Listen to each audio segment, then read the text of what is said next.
Hey, this is Meredith's husband. I've got some SEO advice for you, but I'm going to keep it really simple so that you can understand it, so it makes sense, and most importantly, so you can actually use it.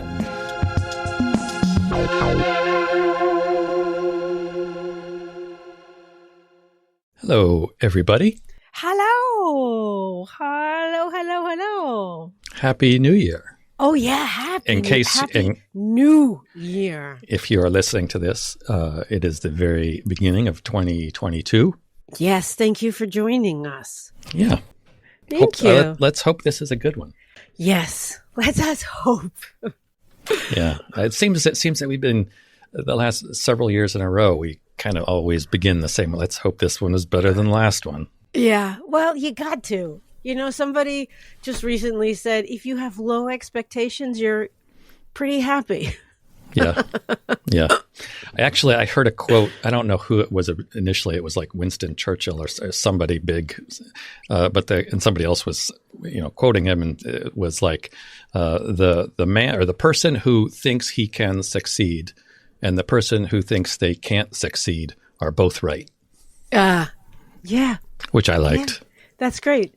That's great. That's similar to every dog owner thinks their dog is the best, and none of them are wrong. Yeah, true. I knew we were going to turn that into a quote about dogs. I knew it. It has to go to dogs or elephants or ducks, pigs. Well, in any case, what is on the menu for today? Well, I've been talking to a few photographers recently. I've connected with some of you. Oh, have you? And I kind of have noticed what I think is a common obstacle in for small business owners like photographers and solopreneurs, the common obstacles and challenges for SEO, or at least one of them, a big one. Uh-huh.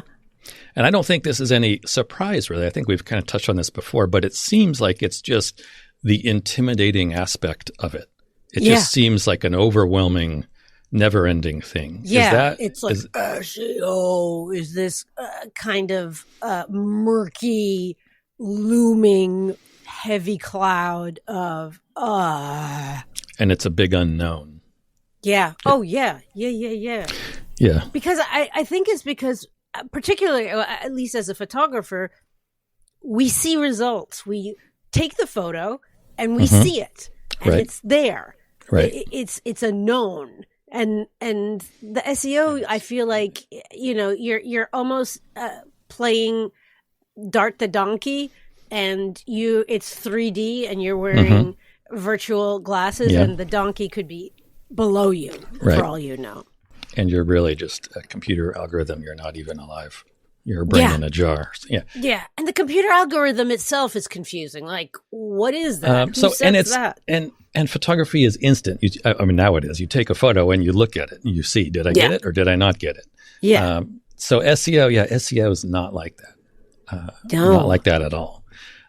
And it's not unusual. I used to get the question a lot, not so much anymore, but a lot, like, how long does SEO take? So a new client would start, like years ago when I was working with really small companies, and the first question was, okay, how long does it take?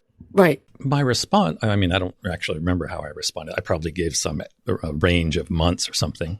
I think you said like 6 months. Yeah, but it's, I think that was kind of to placate the person asking, because the real answer is like, it totally, have some patience first. Right.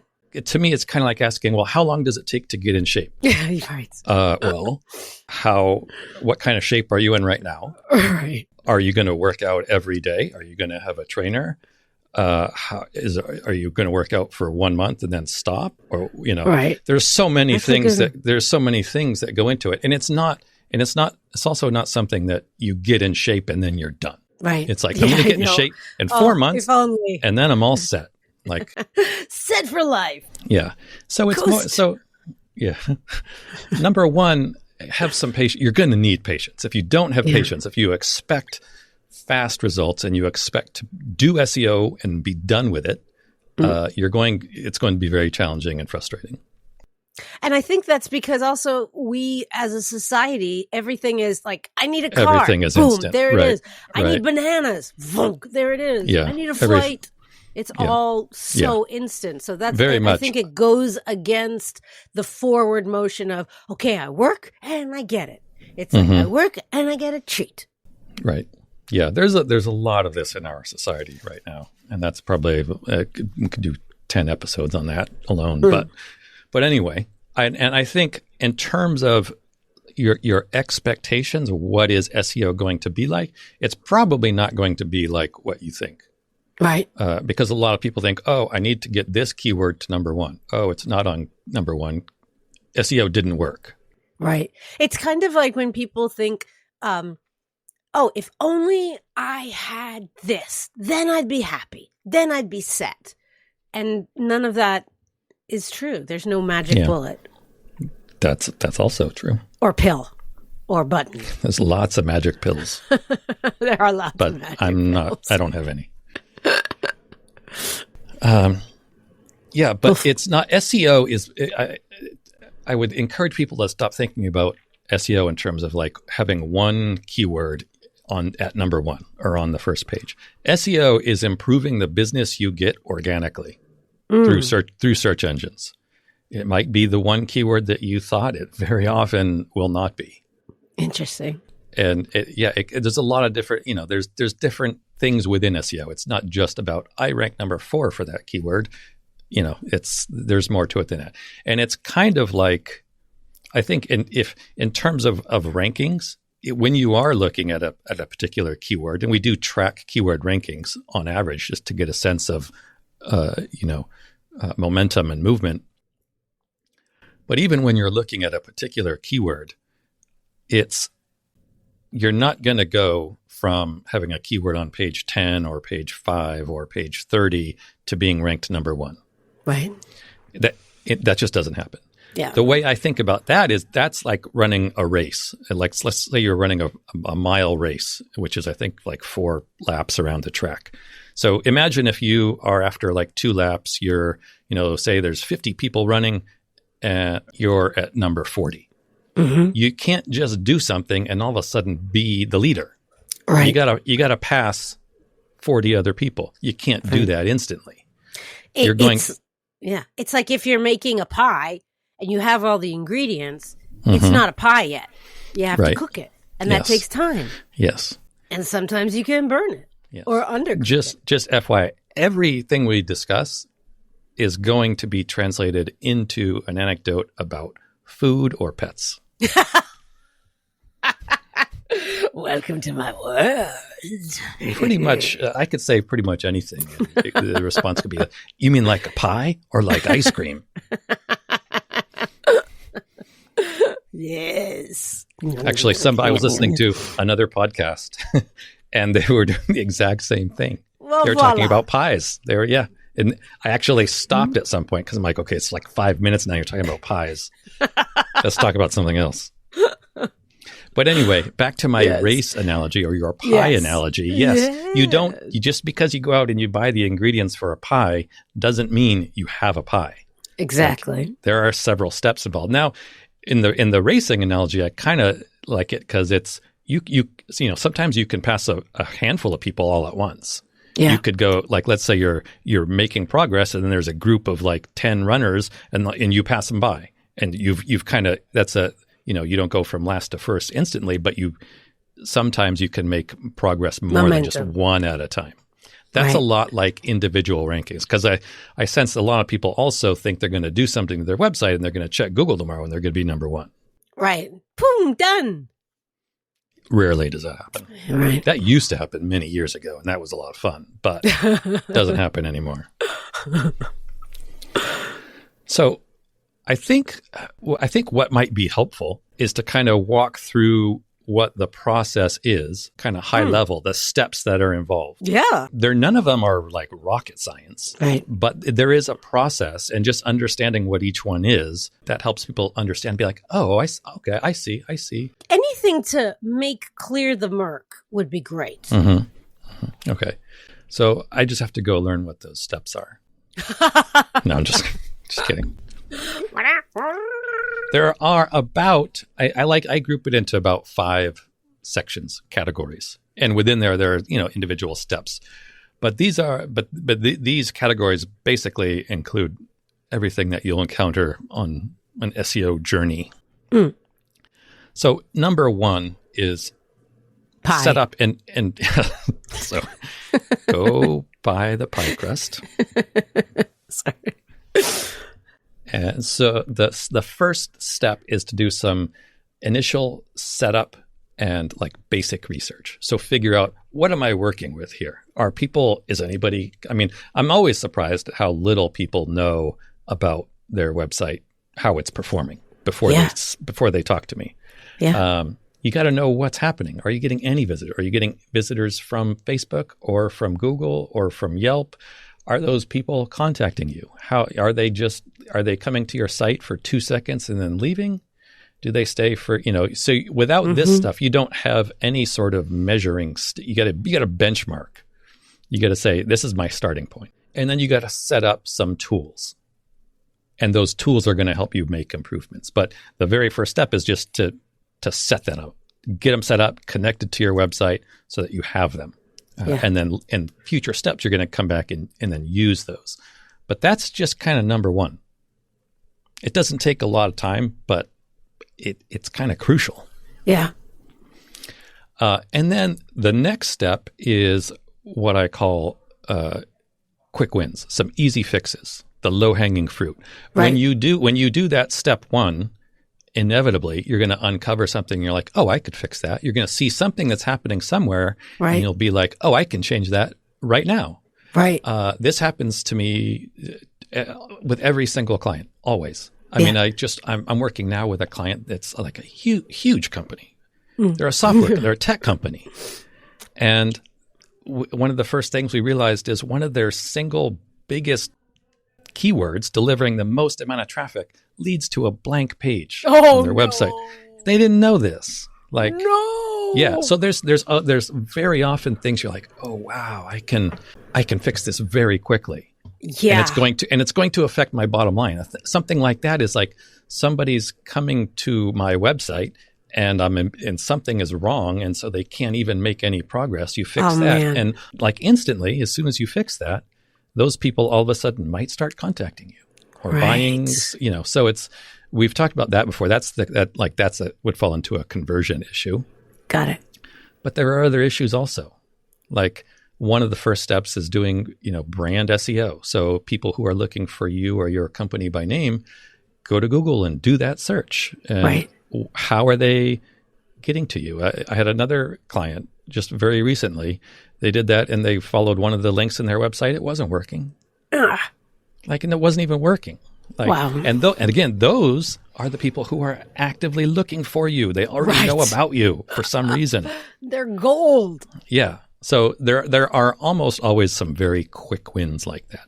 And it's nice to do those first. Right. Because you can, seeing progress early on helps your confidence a lot. It helps everything. Yeah. And also that can help your bottom line. And if you already are receiving more money as a result of your efforts, it just makes everything better. Win-win. Win-win. So after you do those two things, is what we call on-site SEO. There are 2 parts of SEO. This is the on-site SEO. This is what people typically think about when they hear about SEO.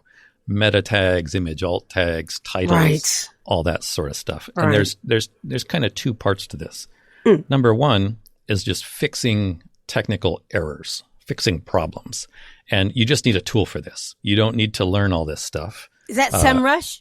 That's SEMrush. Hey, somebody's learning. Yeah. Yeah. You don't need to know. I mean, there are 100 plus issues in SEMrush. I know a lot about pretty much all of them. You're not going to need to know that much. You're going to need to know which ones you have, which might be a handful, might be a dozen. It's not going to be all of them. So you don't need to worry about knowing, I've been in SEO 20 years. It's not going to take you 20 years to learn what you need to know. Thank goodness. So you figure out what your issues are, and then you find the solution. You can go to the blog, the SEO Decoded blog. It'll tell you how to fix those issues. That's the technical aspect of on-site SEO. Once you do that, And you said if you're using SEMrush, it'll send you a weekly report. So if new errors pop up, it's just going to send them to you. Then you just got to fix them. So that's your technical SEO. And then the other Those part almost of seem like breadcrumbs. Fix this, fix this, fix this, lead to this, lead to that. And that kind of keeps you going to the pie. More food, yes.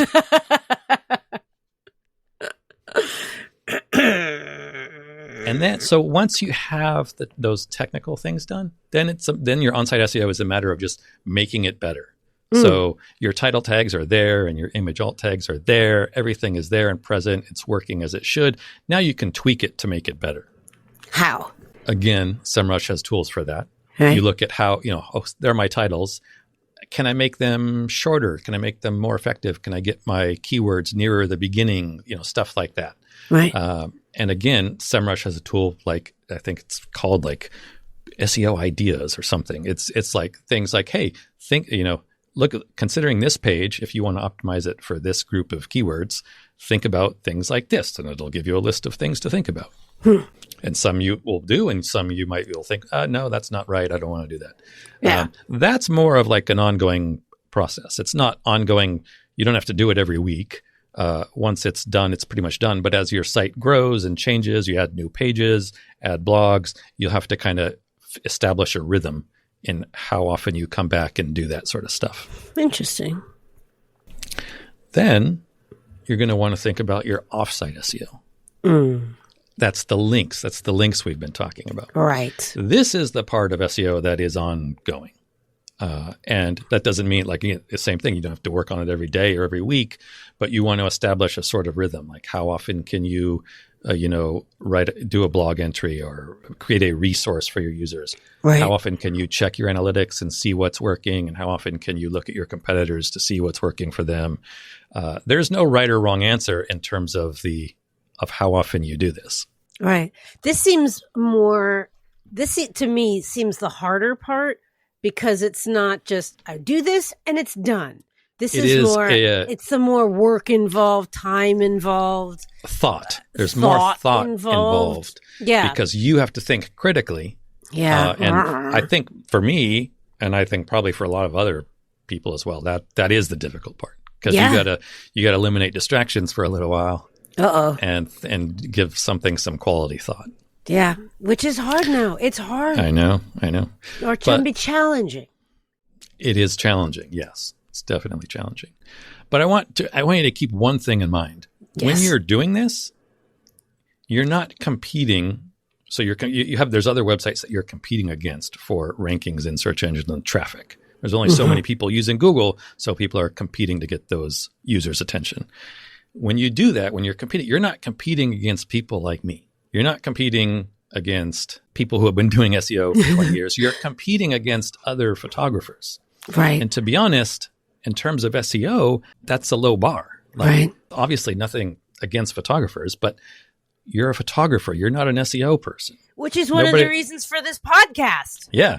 To help you. You're not expected to be an SEO whiz. Like when I optimized your site years ago, the first time around, it went to number one all over the country in 2 months. I was blown away at how easy it was. People are going to be listening to this and they'll check out my site and they're like, she's not that great, but people are looking at it. Well, the optimization is fine. And we actually have a new site coming up. So I can't wait. I think it's going to look a little better. I can't wait. But yeah, it was very easy. And SEO in general it gets more and more challenging over time. So more photographers are doing it. It is harder than it was then. Yes. Right. But also, I don't think there are some, but I don't think there are many photographers who are hiring SEO pros. There are some. I'm sure those who can afford it, but then you have to be doing really well to afford an SEO. Yes. Most people starting out, no way. Yeah, of course. And if you hire, if you're going to hire an SEO professional, it's an absolute minimum of $500 a month if you want any sort of quality, and that's going to be the lowest quality. Now, that is, I think, when I look at your competitors. I think there was one in particular somebody in Brooklyn. I think he had a studio or something. Yeah. He ranked really well. And I could tell just by looking at his stuff that he was hiring an SEO company. But I could tell it was also a very low quality SEO company.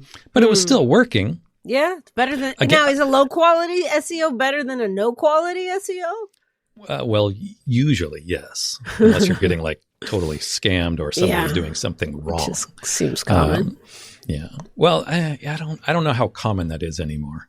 Oh, yeah. I guess back in the day. You're right. Yeah. Back in the day, they were just so scammy. Oh, you could easily get scammed. Like 90% of the SEOs were out scamming people. It was Still, crazy. I even just got another email from what we were talking about on previous podcasts saying, hey, all you have to do is post this badge on your site. Yeah. And really pushing put the badge on the site, and you'll be one of the top 10 in New York. Right. Those are scammers. Yeah. Man.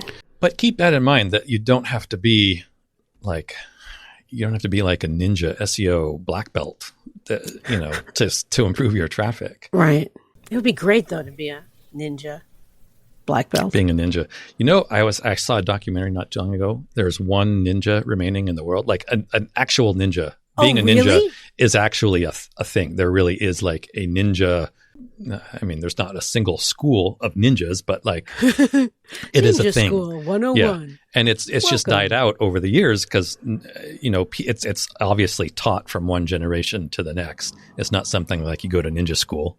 I would love with their little backpacks. Yeah. Oh, it's super fascinating. They interviewed the guy. It was super fascinating. Anyway, I digress.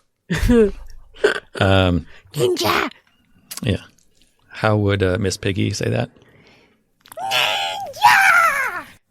Yeah. So what were we saying? I have no idea. Something about like a ninja to be an SEO ninja. You don't. Yeah.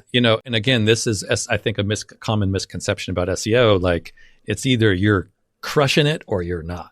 That's not the case. Remember, you start the race in the back and you're moving up. While you're moving up, you can get some great clients along the way. And it's not something that you're going to do once and be done. So what I consider to be the fifth category is not so much a set of tasks, but it is. I know, that was nice. Establishing a rhythm of what you can do realistically. You're not going to be able to write a blog entry every day and do SEO every day. What can you do realistically? Right. Like if you're trying to get in shape, what's realistic? Are you going to go to the gym 3 times 7 days a week? Like, no, you're not going to do that. What's realistic? So that's, for me personally, that's one of the challenges about exercising, getting in shape. Like, what can I do? What is going to get me motivated to go work out? I got to find something that I like to do. So SEO is not that different. Not that you're going to find some portion of SEO that you love to do. Maybe. Although you might, who knows? Might. Yeah. I like the cleaning out of the SEMrush. Done. Yeah, That's it's nice. It's nice to see errors disappear when you run SEMrush and you go make a change, and then you click rerun scan, and it comes back and it's gone, and your score is higher. You're like, that's awesome. That would be great if you could do that in every aspect of your life. Right. Oh, that'd be fabulous. But then the ongoing SEO, the blog is not as finite. Like you write a blog entry, and you might see it raise in rankings and some traffic come in, but it's not like a one and done type of. Either you win or lose. It's much more gray area. So establishing what parts of SEO do you like? What do you enjoy? Because if there's a part that you do like, you're going to be much more successful in that area. So true. So then establishing your objectives, your goals, rhythms, that sort of thing, I think is something that needs to be done in its own right. Yeah. Makes sense.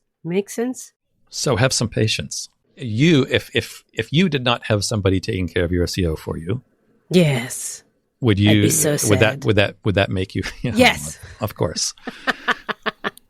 Would that make you feel better? Would that make you? Yeah. It makes it makes it seem a little more digestible. Yes, listener, if you think this is helping you, if you think this is digestible, because after all, this is for you. This podcast is for you. So let us know if this is helpful to you, because we're hoping it is. Yeah.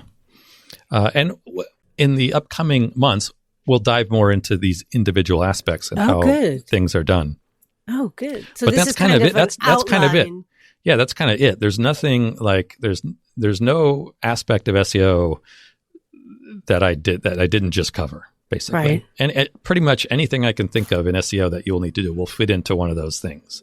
So you kind of have, that's the high level, it's the 30,000 view of SEO. Is that what they say? 30,000 foot view? I don't know. No idea. There's no animals or food involved, so yeah, doesn't go in my brain, or goes in and just floats right out. Maybe this is like we just walked through the cereal aisle and you got to see all the cereals. And now you can go back and go, oh, this is the one I want. That one with the elephant on the cover. Anyway, I hope that gives you a little more confidence and puts your mind at ease a little bit. Yeah. And try to think of it as a process, like you're getting your website in shape. Right. Almost literally. Thank you for listening to another episode of My Husband, Meredith's Husband. I hope you enjoyed it. We are so appreciative. So appreciative. Thank you. Happy New Year, everybody. Happy New Year. Talk to you soon. Bye. Hey, thank you so much for listening. We really hope that you find this helpful and useful. And if you do, what you could do for us as a thanks would be to, drumroll please, yes, leave a review. Yes, everybody says it, I know, but it really does make a difference. Take 3 seconds, leave as many stars, say something really nice about what you like about the podcast and maybe why other people would like it. It would mean the world to us, especially my husband. That better? All right, I'm going to try one where I'm not going to be charming.